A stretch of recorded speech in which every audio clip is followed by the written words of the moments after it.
اور میرے والد صاحب جب تک زندہ تھے پھر ان کی طبیعت کبھی بھی اسٹیبل نہیں رہی.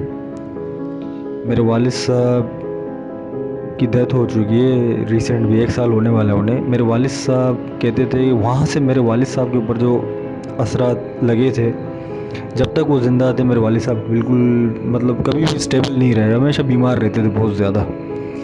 ہم نے بہت جگہ ان کا علاج کروایا تھا مگر سب لوگ یہی کہتے تھے کہ اب اس چیز کا علاج نہیں، کیونکہ چیز بہت پرانی ہو چکی ہے. تو میں آپ سب لوگوں سے، اپنے سننے والوں سے ریکویسٹ کرنا چاہوں گا، کبھی بھی نیا گھر لیں، اپنا لیں یا کرایہ کا لیں، کسی صاحب علم شخصیت سے ضرور اس گھر کے بارے میں پہلے پتہ کروائیں. پڑوسیوں سے پوچھنے سے زیادہ بہتر ہے کسی صاحب علم شخصیت سے جو فی سبیل اللہ کام کرنے والا انسان ہو، ان سے رابطہ کریں، ان سے پتہ کروائیں. کیونکہ کم پیسوں میں ملنا، اچھی جگہ پہ کم پیسوں میں ملنا، اس کا یہی مطلب ہوتا ہے کہ کچھ معاملات یہاں خراب ہیں. بعد کے پچھتاوے سے شروع کی تکلیف اٹھانا بہت زیادہ بہتر ہوتی ہے. یہ میں اپنے سارے سننے والوں سے کہنا چاہوں گا. امید ہے آپ سب لوگوں کو یہ میرا شارٹ سا واقعہ بہت پسند آیا ہوگا. اپنی نیک دعاؤں میں ہمیشہ مجھے یاد رکھیں، مجھے، میری امی کو، میرے چھوٹے بھائی کو. امید کرتا ہوں آپ لوگ مجھے اسی طریقے سے سپورٹ کریں گے. میرے چینل کو سبسکرائب کریں، لائک کریں، کامنٹس کریں اینڈ شیئر کریں. اور اگر آپ لوگ اپنے واقعات مجھ سے شیئر کرنا چاہتے ہیں تو میرے جی میل آئی ڈی پہ آپ لوگ مجھے وائس نوٹ بھیج سکتے ہیں یا ٹائپ کر کے بھیج سکتے ہیں، یا مجھے میرے واٹس ایپ نمبر پہ ایس ایم ایس کر سکتے ہیں، یا ٹائپ کر کے بھیج دیں، ایس ایم ایس کر دیں، یا پھر وائس نوٹ بھیج دیں. میں آپ سب کے واقعات بھی آل اوور جتنے بھی میرے ویورز ہیں سب کے ساتھ شیئر کروں گا. اور اس میرے چینل کو جتنا زیادہ ہو سکتا ہے سبسکرائب کریں، لائک کریں، شیئر کریں، کامنٹس کریں. اپنے بھائی علی رضا کو دعاؤں میں یاد رکھیں، میری امی سمیت، میرے بھائی سمیت مجھے، ہم تینوں کو اپنی نیک دعاؤں میں یاد رکھیں. اور میرے والد صاحب کی مغفرت کی دعا کیجیے گا. زندگی رہی انشاءاللہ پھر ضرور آپ لوگوں سے ملاقات ہوگی. پھر میں کسی نئے واقعات کے ساتھ واپس آؤں گا. امید کرتا ہوں آپ کو بہت پسند آیا ہوگا یہ واقعہ.